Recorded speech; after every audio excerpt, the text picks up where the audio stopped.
We're back. Phenomenal guests for tonight's show. Um, if you don't know who he is, Cullen Bunn is huge. To me, he is the Stephen King of the comic world. That is my opinion, but that's how I see it.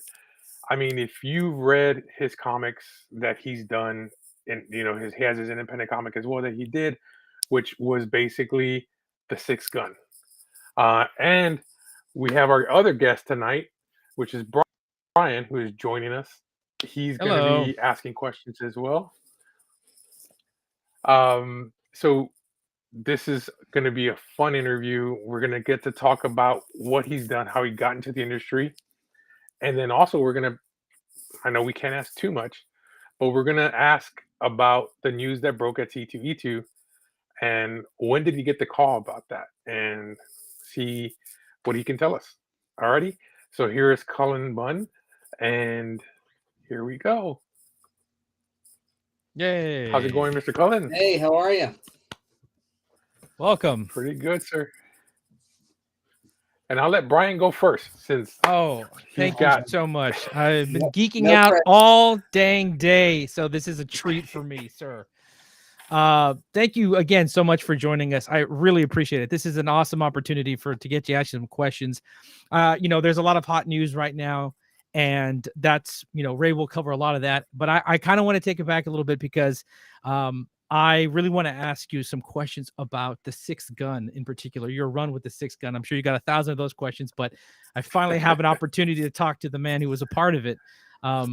Which also I also started reading Damned before this. We started doing this show, so that's exciting. But I just wanted to tell you that I put that entire series from beginning to end in my top 5 greatest runs I have ever read in my entire life, and I don't say that lightly because that means a lot. Thank you.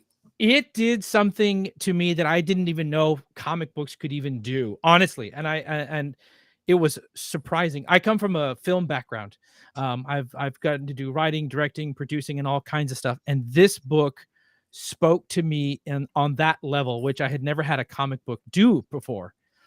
And I kind of wanted to start off by asking you something about that. When you all were working on this book and writing and the art style and everything, it really feels like there was a conscious approach to, for me personally, some type of cinematic style. Each panel, each image, the design, the art, the writing, the dialogue, it felt like it could be translated so easily into a film or an HBO miniseries nowadays, because those are so beautiful.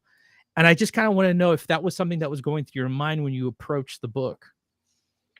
Yeah, I mean, it that kind of thing is always, on my mind. I can tell you that the original pitch for the Sixth Gun was very different from the story that you got.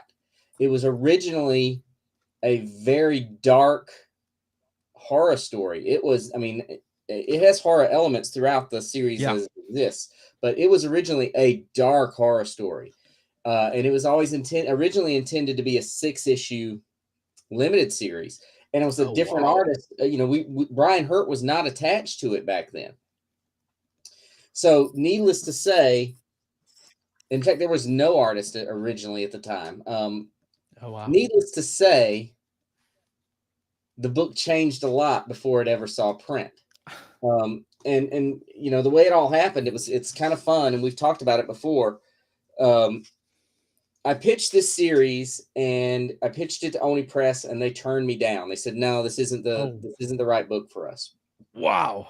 And I said, okay, well, no problem. I shelved it, didn't think about it. And a few weeks later, I got a call from Oni and they said, hey, Cullen, what are you doing? What are you doing with that Western book you pitched us, The Sixth Gun? Are you doing anything with that? And I was like, we've been rethinking. We do want to do this book. And there was just something in the air. And I said, all right. I said, what's going on? Why do you want to do this book all of a sudden that you've just rejected out of nowhere? And they said, well, we were talking to a movie studio and they said, we really want a supernatural Western. Oh, and we pitched them The Sixth Gun and they want to do it. Oh, wow. So you guys pitched my book that you rejected, that you have no, you're not involved with in any way, shape, or form. And it was fine. I was friends with those guys, and I mean, I like those guys. So I was like, okay, let's talk about it. And they suggested that I maybe want to consider Brian Hurt to do the art. And Brian and I had worked on a book called The Damned. I was very familiar with Brian's work. Brian's a great friend of mine. And I was excited for him to come on and be part of the book. As we started talking about it, though, they said, well, would you be willing to take some notes from the studio about what they want to do with the comic? Oh, and we're wow. like, well, okay, we'll take some notes. Sure. Because at this point, they were talking about a trilogy of movies that was going to be as big as Pirates of the Caribbean. It was going to be, oh my God. And we were like, okay, yeah, we'll talk to them. And these conversations, guys, I got to tell you, you would not believe some of the things that were being discussed and where this thing was going, because they kept saying, make it bigger, make it bigger. we need treasure. We need treasure. And I was like, well, treasure, there's a gun. And they're like, the guns, that's what they're after. No. We need silver and gold. We need treasure. And to explain what the movie pitch looked like, you wouldn't believe it. It was the most bizarre thing that has ever been crafted. It had ninjas and trains made of gold. It had all this crazy stuff, because every time we'd go crazy with it, Brian and I would sit in my office and just spew out the craziest ideas. And every time we'd send it to them, they say, this is great, but be crazier. That's perfect. That's perfect. At some point, Brian and I said, this isn't the story we want to tell. This isn't the comic we want to do. It doesn't work for us. And we called them and said, look, you can do whatever you want with the movie, but we're going to take the comic in a different direction, and we're going to do something different with it. And all these discussions we'd had, though, there were kernels of things we loved in those discussions. And the big thing was, we didn't want to do it as a horror story. And we wanted, in my original pitch, Drake was the villain, and we wanted Drake to be we wanted Drake to be a hero or anti-hero. And we wanted to introduce Becky as more of a hero. And we wanted to approach it more as a fantasy story, an epic fantasy. So there were all that, it didn't produce what I would consider a good movie pitch, but going through those exercises helped us kind of create a bigger story. And so there were cinematic seeds in the DNA of the Six Gun from the beginning. But I mean, because it was literally something they were wanting to make movies out of before a single script was written. Yeah. That makes sense. That really tracks. It just because the DNA and approach to certain scenes, I would go, there's these beautiful scenes. I'd read a couple of pages and I realized, oh, I didn't read any dialogue. I was just following action. Yeah. And it was things like that where I was blown away that my brain was processing this like a film. Well, and it doesn't hurt that Brian Hurt, I think, is one of the best visual storytellers in the business. Yeah. He knows how to tell a story. He knows how to get, to convey a sense of scope and character and action in what's really a limited amount of space. So he's cinematic in his own right. But yeah, I mean, we always, so we took it and we said, all right, let's take it back down to formula. Let's don't make this crazy story, what we've been trying to develop, because we kept hearing make it bigger and bigger. And let's just tell a great story. Now, the truth be told, by the end of the Six Gun, it was huge, and there was insane stuff going on in the story. Oh man, it was. That ending climax was outstanding of a sequence. I won't spoil it for those that haven't read it, but if you want a journey that goes from like a humble beginning to a grand scale of like, Two Towers style, please check this out. I promise. It's so interesting because that leads to my follow-up question too, which was, with the cinematic DNA involved and those early conversations, eventually there was a pilot that was made that I'm vastly intrigued by, because I remember hearing it, flipping out, and then it was gone. And I was like, what happened? Right. And I read the news and whatever it was talking about. But, one of those early casting choices at the time, which was amazing, was Pedro Pascal in that piece itself. Now he's, huge as Agent Ortega. So I just kind of wanted to talk about if there was, I know they screened it once and we may never get to see it, but I was wondering if there's anything that you could tell us about that piece, maybe your involvement or how you adapted it for that, because I know that he played a character named Special Agent Ortega, but I don't think that's a character from the book. Is that correct? Yeah, he was a character that did not appear in the book. Gotcha. So yeah, I was wondering if you could talk a little bit about that and let us know if anything you can talk about. Obviously, if you can, pilots and companies. I don't want to get you in trouble, but if there's anything you can mention about it, I don't think there's anything that can get me in trouble. I mean, unless I pop it in the DVD player right now and show it to you. You have a copy. I knew it. I knew it exists. Oh my God.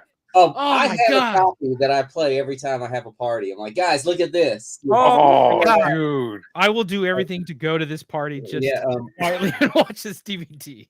Yeah, I have a copy. It sits on my bookcase right along with my archives of my 6-gun trade paperbacks.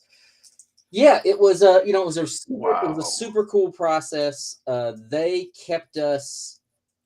kept Brian and I very involved. I mean, we saw all the cast, we saw all the versions of the script that it went through, every version of the script, every version of the pitch document. We got to weigh in on all of that. We saw every audition from every actor, and and there were some crazy people. There were some crazy people auditioning for this thing. That I mean, it was a geek out fest every day when we'd get the reels of the actors doing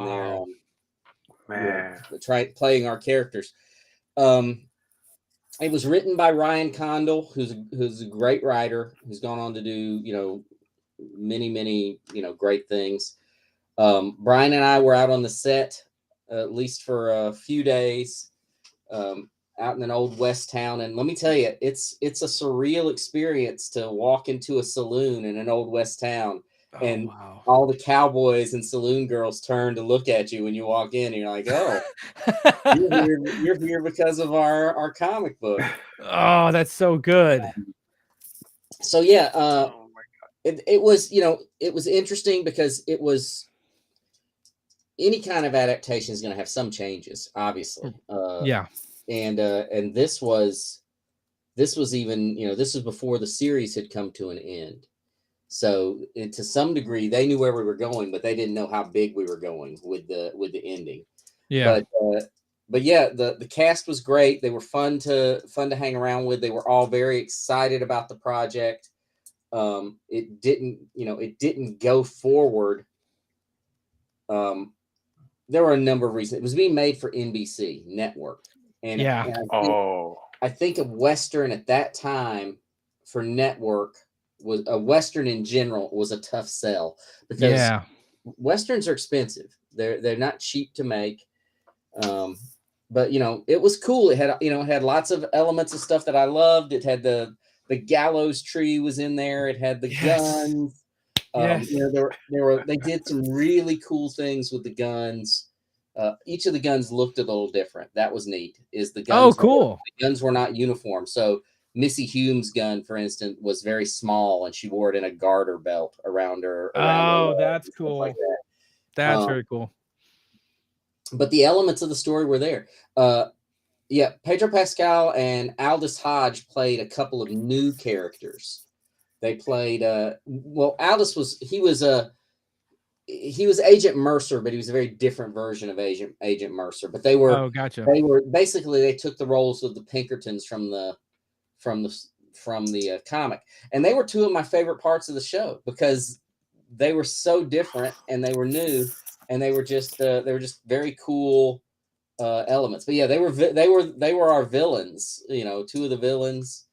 Wow. But yeah, it opens with Silas Hedgepeth attacking a monastery, and he's shooting the ground, and corpses are erupting out of the ground and coming to life. And yes. And, oh my God, that's so delicious. Metallica music was playing over it. And What? it was, yeah, My we spent a lot of Lord. money on music. Yeah, Dude, so can we see? I mean, okay, Yellowstone is huge. Okay, well, I'm just getting like hyped up. Yellowstone has been huge. Do you think, in any chance way, there's a possibility we can see this probably come to fruition to so come back? here's what I'll tell you. You're not going to see that the pilot that was shot for NBC. I Okay, think okay, yeah, yeah. they're gonna keep that on lockdown as much as Damn. they can. George R. Martin showed it in his theater over a Yep. weekend. He showed it several times. Yep. Yep. Uh, Yep. but you're not. I just don't think you're going to see it. But I can tell you. I mean, we're actively working on a new one. There's a new pilot script written by Oh my god. Selwyn Hines. Yes. Yes. It is the most insane script you can imagine for the six. It is awesome. So I mean, we're working on it right now. We're trying to make something happen. Look, all I'm saying is Pedro Pascal's in the hot seat right now. I also could see him doing Sinclair. It would be amazing. It's interesting because a lot of people thought when there was like some cast photos, people said, "Oh, is Yeah. that Drake?" And I was like, "No, that wasn't Drake." But yeah, he would make a good Drake. I think he's got a lot going. I think he's got enough going on right now. He might Might be a little busy. he might have everything locked up for himself for a little bit. I don't know. Oh, that's amazing, Matt. That really is. It makes my heart feel good. It's one of those, as a nerd, it's one of those big, intriguing mysteries that I will never get to see. But I hear things and I see photos, and it lives in this like mist of mystery the entire time. So we're just saying, if you ever want to come to San Antonio and show a free screening, we're here. We'll make the whole world All right, available for you. We'll see. We'll see. It's funny. I can ask, "Hey, can I show a screening of the Six Gun?" And the answer is no. But George R. R. Martin, he can do it. And they're like, "Yeah, of course, Mr. Martin." I'm like, what did you have to do with that show? Nothing. Well, maybe we need to get you and George R. R. Martin down to San Antonio. Now that'd be a fun trip. I will finish out my questions because I don't want to hog your time because you got a lot of great things. I just want to ask one last question about the book itself that I was reading, and this is over the course of the 9 graphic novels that I got to read. And maybe I'm off, and maybe it's a little heady, but you let me know. One of the best things about the Six Gun is that it's filled with these themes and ideas that I felt about life, death, and creation, but kind of through the lens of war, as all of these things circulate around wars and the weapons come and they're usually used in battles or through violence or rage or anger. And it feels like it was a huge part of the story. And I was wondering if that's something that you could talk about, how maybe that kind of influenced the writing a little bit, because that felt like one of the tenements of the whole piece: life, death, and creation. Yeah, that was definitely something that kind of bubbled up to the surface of the Six Gun.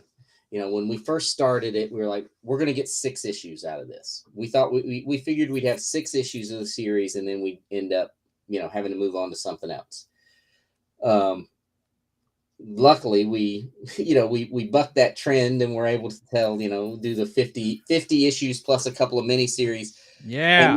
And the idea of and it surfaces in a lot of my stuff, a lot of my work, but never probably as clearly as it does in the Six Gun. The idea of creation and on a very surface level, the idea that sort of advances in technology, advances in weaponry have always led to these great shifts in power and in society, for good and ill, right? And that's on a surface level. But then I've always kind of been interested in the role mankind plays in creation itself, and the Six Gun kind of puts it, a very fine point on that, in that you get these guns and you do it the right way, you can basically create the world you want. And I think about that and I think, wow, how terribly we would screw that up. Yes. And that's really what, there comes a, you get everything you want. You can create the perfect world.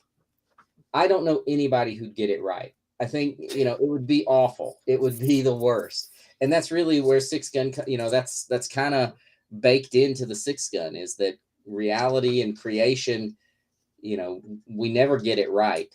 And, to some degree, we don't get it. Our understanding of creation and reality, we don't get right. Yeah. So, that is amazing. It's always, everything I do, almost all of it is me trying to figure things out in my own head.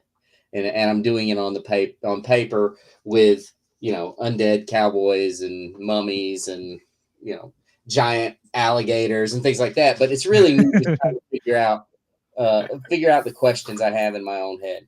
You've taken like philosophy and wrapped it around this beautiful like story, like you said, of Western folklore and Wendigos and alligators and mummies. But at that core, you have a really good philosophical conversation of what if what if a single human was given the ability to create, and you emphasize that very well. And you talk about how the weapons can kind of, no spoilers, but they fill in space. You know what I'm saying? Like, that whole conversation was fantastic. So I thank you so much for putting so much heart and love into that book, and for creating it, and really just giving me a heck of an experience going through this series. And anyone who hasn't read it, I cannot stress enough, go pick up these volumes like immediately. There's those beautiful deluxe hardcore books that are out right now. You can grab those, or the singles, or the graphic novels, but you won't be disappointed, and you can't put it down. So I don't want to consume any more of your time with the Six Gun. I could go on and on and on. Thank you so much. I can talk about the Six Gun all day. I do think it's fun that you're talking about, all these philosophical ideas. And I remember having conversations with Brian Hurt saying, Brian, I think I'm in over my head on this. I think I've gone too far. Now what do I do? Man, you went down that rabbit hole, and then you got out, and I was like, you took me with you, and I thank you for that.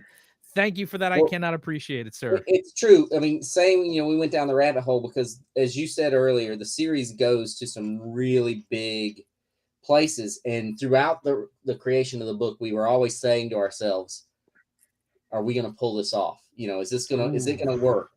And I'm pretty harsh critic of my own work, but no false modesty on the Six Gun. I feel like we pulled that off, and it's a great ride from beginning to end. And I agree with you. Everyone should run, not walk, run. Pick this book up. I cannot stress enough. Everyone hashtag NBC so we can get the pilot shown. Just bombard them. I'm saying, I'm putting it out there, universe. I don't care. Put it out there. Pedro Pascal, hashtag Six Gun. He's hot right now. It'll get it to work. So thank you, sir. I really appreciate you taking the time to answer those questions. So Ray, I'm sorry to consume so much, brother, but I'll let you take over, man. Oh no, don't worry, man. That's why we got this gentleman on our show. So because my thing is, I want to pick your brain. Like, I don't understand where you come up with half the stuff you do. I mean, it is just phenomenal from what you've done there to comics. But okay, now I have to go back to my question on Six Gun. So who did you see as, I know Hollywood casts their people who want to see in their characters. Who did you see that you wanted to play those characters? I don't typically write characters with an actor in mind. I just don't. Okay. I think I didn't describe any of those characters to Brian and say, I want you to draw it like this actor. I just don't do it that way. The closest I got was with Drake. I did describe him in the first script as an evil Clark Gable. And that was about that's good. That's so about good. the length to, that I go into describing those characters. So I don't do a lot of fan casting. There are a few actors right now for some of the characters that I could see, that in my head I see, but I don't want to say them because I don't want to jinx. Because I really don't. Okay. That is freaking awesome. But like I said, thank you for answering that question. Now, getting to from you going to writing, everybody um, has a love, and then they kind of go into it. Before you started writing, what transitioned you over to writing in general? Like, what was it? Just stuff that you did? You liked reading, and you just started writing, or what got you into doing the writing? I always wanted to tell stories from a young age. When I was in fourth and fifth grade, I was writing and drawing comics for my friends that I was passing. I was printing up on my dad's copy machine and passing out to all my friends in school. And then a few years later, I was actually printing comics, and I was going and setting up at comic book shows, little hotel room Oh, comic book conventions, and I was selling Oh, I was selling my books for 25 cents a piece, that's how you just do it. to be set up there. So I always wanted to tell stories. I also always wanted to be an artist, but I stopped practicing art. I was pretty good when I was doing it, like when I was really in it. I drew, for years and years. And if I'd continued it, I think I would have been a good artist, but I stopped. I stopped practicing. I started focusing on Lord knows what else I decided that I wanted to do. And I just stopped drawing. But I stuck with wanting to tell stories, and I didn't care if it was, short stories, novels, movies, comics. It didn't matter to me. I just wanted to tell stories. And it took me a long while to get, I was always pitching comics, but it took me a long time to actually make that happen, because I didn't know how to approach comic publishers, how to approach editors. I didn't know the ins and outs of the process. So it took me a long time to make it happen. Hmm. dang. Well, that's good to know. I mean, because like I said, there's a lot of people out there who have loves and passions. You know, just as me, I've been trying to get you down to San Antonio for the last, almost 8 years. When I used to work at a comic book store, I used to message you and say, hey, would you come do a store signing? And you're like, my schedule's kind of busy, blah, blah, blah. It But, and that's sad. I today like San having, Antonio a great deal. oh, Yeah. nice. See, Yeah, I have seen that you have come down. Oh, I've been to San Antonio. Yeah, I've been to San Antonio a few times, but Oh, never for comics. I've never done I don't think the oh closest man, the closest I've done a convention or anything to San Antonio is Austin. It's the closest I've gotten to San Antonio. Ray, I'm gonna need you to fix this immediately, bro. oh, I need you to get on this for me, please, dude. You know the people. Put it out there, oh, man. okay? Please. I'll see what I can do because, like I said, he's gonna have a busy You schedule. got to work. I don't know if we will ever pull something like that. Yes, I definitely want to get you down because, like I said, I'm gonna put some pictures up. If you guys don't know, he wrote Venom, Woohoo! the Venom verse. Trade paperback, pick that up. It is freaking awesome read. The one I love. I mean, I got so many I love. Deadpool kills the Marvel Universe. Such a good book. That one. So good. Oh yeah. Like God damn, that's I want good. to ask, how did you come up with that story? Where did you come up with that? So, as with a lot of Marvel stuff, I had not written very much Deadpool when that one came around. Deadpool was one of the first things I wrote for Marvel. Not the first, but one of the first, is like these little 6 or 8 page stories that they were using to kind of test writers out. They'd say, all right, write an 8-page Deadpool Oh, okay, story. okay. And I didn't like Deadpool. I wasn't a huge Deadpool fan. Wow. So, but they called me one day and they said, hey, we want you to do what Marvel will do a lot is they'll call you and say, what would you do with this character? Or what would you do with a book titled Deadpool Kills the Marvel Universe? And so that's what that situation was. They called and said, we want to do a book called Deadpool Kills the Marvel Universe. We don't know what it's about. What would you do with it? And my first pit, what I threw back at him immediately was, well, what if Deadpool was like Freddy Krueger and Jason Voorhees kind of rolled into one, and we play it, there's humor, but it's also really kind of dark and mean and vicious. And they went along with it. And and that's where that book came from. And then from there, it was just me having fun, saying, how do I get Deadpool to kill all these characters in interesting ways? So Yeah, and then of course the follow up, Deadpool kills Marvel Universe again. well, yeah, the book was super Like, successful. It was one of Marvel's biggest sellers for the longest time, and we did a sequel to it called Deadpool Killustrated, and then we did a sequel to that called Deadpool Kills Deadpool, and then we just said, well, why don't we just go back and do the whole thing over again? So we did Deadpool Kills the Marvel Universe again. So yeah, and then now we can't forget about this one. These two, another of my favorites, The Return of the Living Deadpool. yeah, That one was freaking awesome as well. those were fun just because I love horror movies and I love horror, obviously. So I was able to kind of, indulge my love of horror with Deadpool at the center. So, and then now jumping from Marvel, you went to writing for Godzilla. Yeah. And then from there, you went to doing Power Rangers and Godzilla. Yeah, that was This one was freaking awesome. Yeah, that was one that it's like one of those things. This hasn't been done yet. Yeah, that was last year. That was one of my more fun projects from last year. Is mashing up the Power Rangers and Godzilla into a big brawl. I've always been a Godzilla fan. I will never turn down Godzilla projects. I've never been a huge Power Ranger fan, so I had to learn a little bit about the Power Rangers as I wrote that comic. Do you have a favorite Godzilla movie? You did a pretty good job. Oh, I gotta yeah. ask, which is your favorite? Yeah, I know it's hard to list top ones, but can you give us some of your favorite Godzillas? I'll list all of them. Let me list up put them in order for you right now. Absolutely. My Let's go. My favorite Godzilla movie is because my dad took me to see it as part of a double feature when I was a kid. Is Godzilla on Monster Island, which is the one Ooh. where they build this giant Godzilla statue and it's got like laser beam eyes.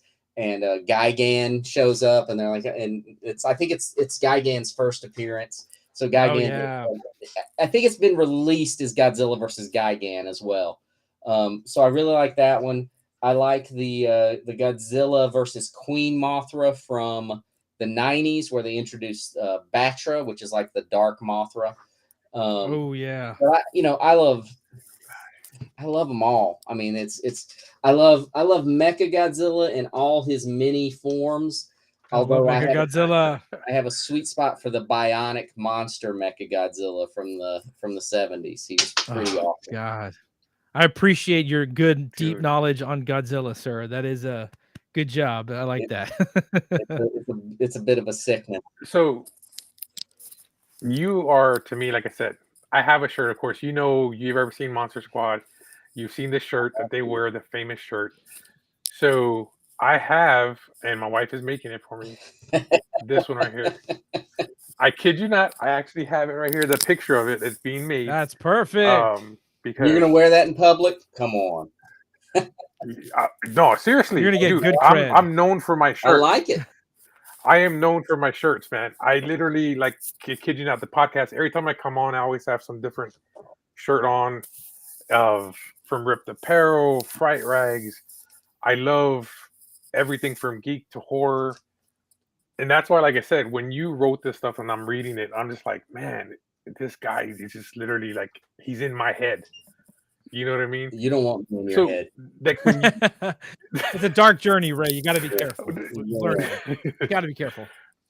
So basically, when you get to starting to write, they do this give you an idea, and then you just kind of just mash it on your head, and then start just throwing ideas out there.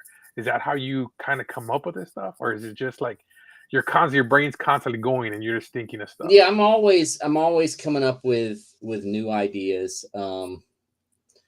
I have notebook after notebook of just random thoughts. Some of them are ideas, some of them are half-formed ideas, some of them are bits of dialogue that I think just pop into my head. But it all, at some point, it can all come back to form a story. So I'm always coming up with new concepts and trying to develop new concepts. Because the books I'm writing right now, eventually those are going to end. I've got to have something else, ready to go when that happens. So I'm always pitching. I'm always sending new proposals out to publishers.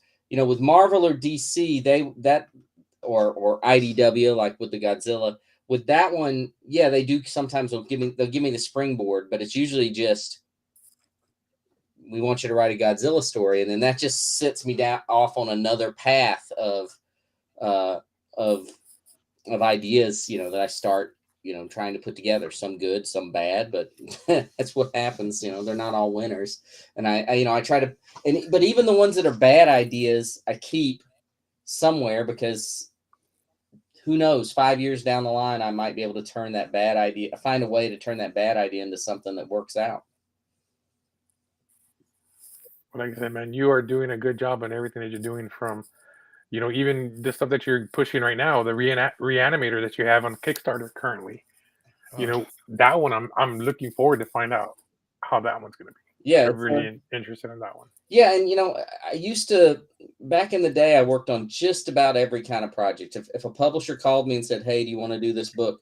The answer was going to be yes, even if and I like Deadpool now, but I hated Deadpool for. And I was like, "Yep, I'll do Deadpool," and now I like Deadpool because I wrote so much of him and got used to the character and found what there was to like about him. Back in the day, I would just take just about anything. These days, I kind of try to.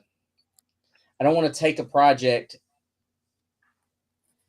unless I really think I can bring something to it. If I think, this is something I can add something to, and also that I can have fun with, which is why I'm doing, why I did those Godzilla books. I did a Bloodborne comic based on the Bloodborne video game last year. Oh, wow. And, I was like, and that's one that before, like, it's weird. It's like I manifested it, because like a couple of weeks before I got the call from Titan about doing a Bloodborne comic, I was sitting there looking at Bloodborne, the video game, and I was like, I should be writing about this. This is my kind of video game. This is like a video game made for me. And then there they call. So maybe I brought that. I need to start doing that more. What else? Yeah, you got to put it out into the world. Yeah, I gotta put it into existence. the world. Yeah. Got to work on that vision board on Pinterest. Your next project that was announced, that's C2E2. So we're going to put the picture up. So the death of the Venomverse.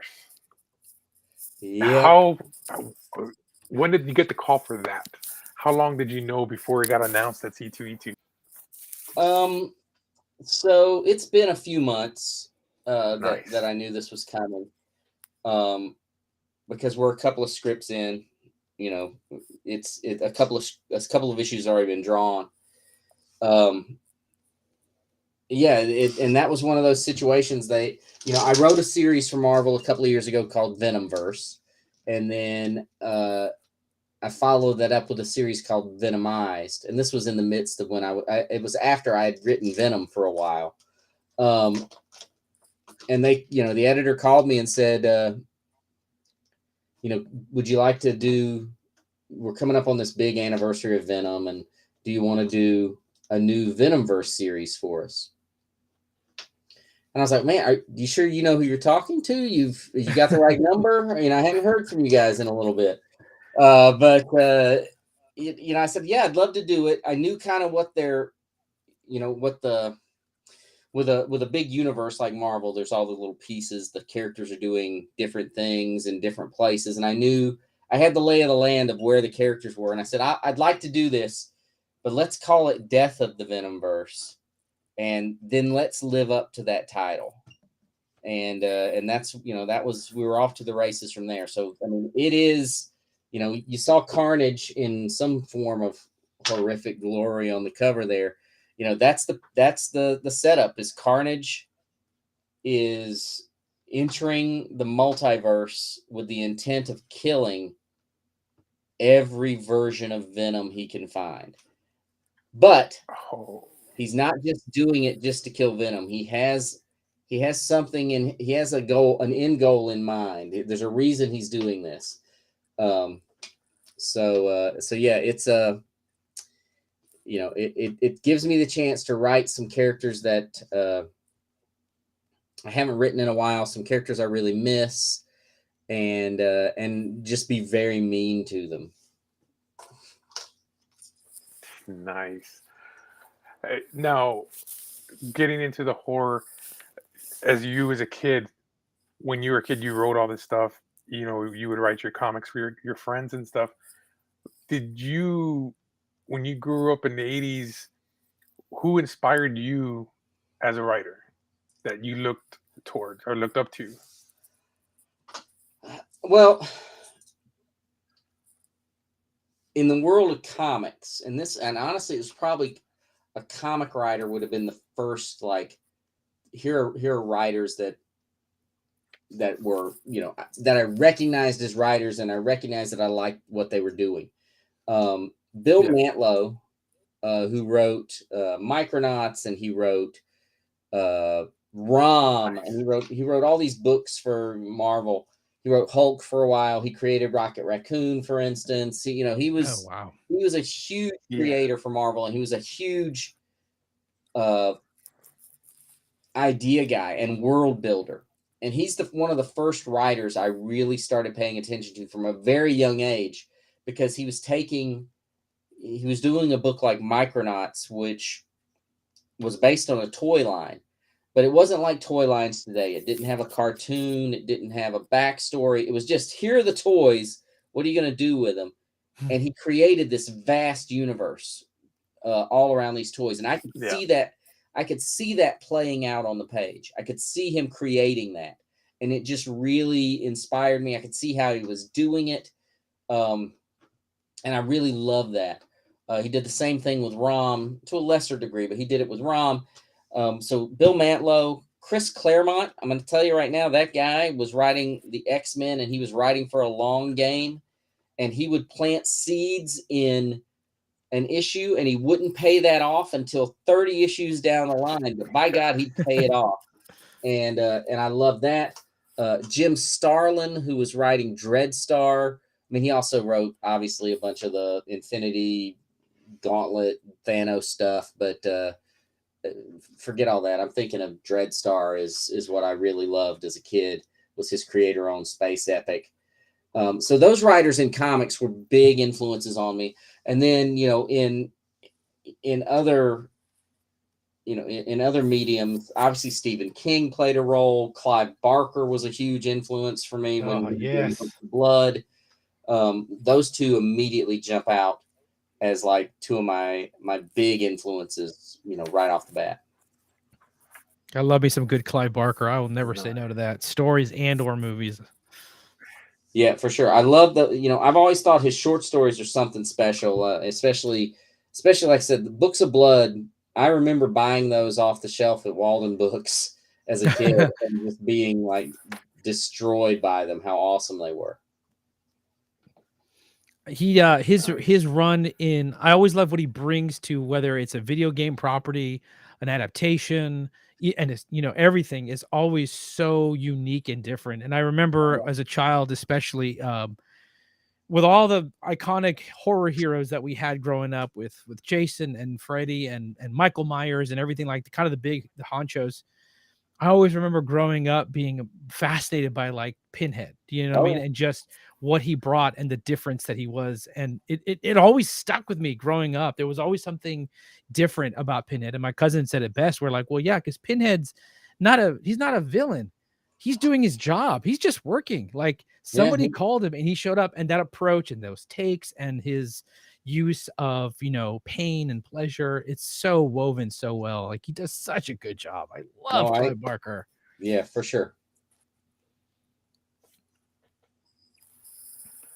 Well, I want to thank you for taking the time to talk with us and everything. We don't want to take too much more of your time. But like I said, we hope to get you to San Antonio. That is my goal. Ray, make us happen, hopefully. please. What conventions are running there in San Diego or San Antonio? I don't know why. I say convention and San Diego obviously hits my head, but no. Yeah. San Antonio. So we got Big Texas Comic Con that's here. We have the car show. A car show. Those are the superhero. Well, it's superhero and comic car show, where there's a full blown massive convention and then a giant car show on the right that has tons of famous movie cars across the board, ranging from Batman's to Blues Wow. Brothers to A-Team. Like you say it, there's probably the vehicles in that room. That's pretty interesting. That's a pretty interesting combo. I like that. It's good. I highly recommend it. I can. That's the one we need to talk to these people, Ray. We got to get them down to San Antonio. Look, Yes. you know, I love going to conventions. I love going to stores and doing signings at stores. You know, these days I can only do it if the convention or the shop or somebody brings me out. I can't. Yeah. Only because it takes a lot out of you to do one of these shows. Oh yeah. Yeah. So it takes me away from actually writing, which I don't mind doing, but it can put me in a bind in other ways. But yeah, I love San Antonio. It's been a few years since I've been there, but yeah, I don't even know why I was there last time, but it wasn't because of comic books. I was there That's the problem. in a non-comic book capacity. Everyone watching, put this out in the universe, say it out loud, so that way when it comes back to us, we can have them come to San Antonio, ladies and gentlemen. And we definitely will right. show you good places to eat, good places to hang around. I'm pretty sure you probably know the good places in San Antonio so far. I know some, but definitely, like I said, you know, I used to. What kind of foods do you like? Well, I think I'd be covered pretty well. I'm a Mexican food guy. I like Mexican. I'm trying to think of the restaurant we went there. I mean, I went to several Mexican joints when I was in San Antonio, but there's like a little area. I know it was cool because there was a guy dressed as Elvis on a bicycle who rode by, and the market. It was the market, and the market. Yeah, and there was when I was that trip was cool because when I was we were driving to San Antonio and we got a call and from our hotel, and they said, we just wanted to tell you that they're filming American Ninja Warrior right outside your hotel. And it's going to be loud and it's going to be late. Do you want to move rooms? And my wife was like, no, let's go ahead and stay. And she would sit out on the balcony because from our balcony, we just watched them running the course for American Ninja Warrior down there. Perfect. Just watch it all night long. Absolutely perfect. Yeah, it's crazy. Yeah. So no, it was a good trip. I can't remember why we were there, but it wasn't for. I was not competing in American Ninja Warrior. I can tell you that. Oh man, like I said, dude, I appreciate you taking the time. I look forward to talking to you again, and hopefully we can work some magic and get you down to San Antonio. If anybody can do it, I have faith that you can do it. And I'm just going to put it out there. I'll work my magic. I'm going to need you to quietly bring the Six Gun DVD with you. We will tell nobody. We will throw our own personal quiet party. It'll be fantastic. Just put it out in the universe. We'll see what I can do. Thank you so much, man. Thank you. Thank you for having me. I really appreciate you. Really appreciate it. Had a good time talking to you. Thank you so much, sir. All righty, sir. Thank you very much. Okay, hold on. Stream. Still learning how to do the recording part of it. You got this. You got this, Ray. I don't have to do anything. I just come and look pretty. That's my job.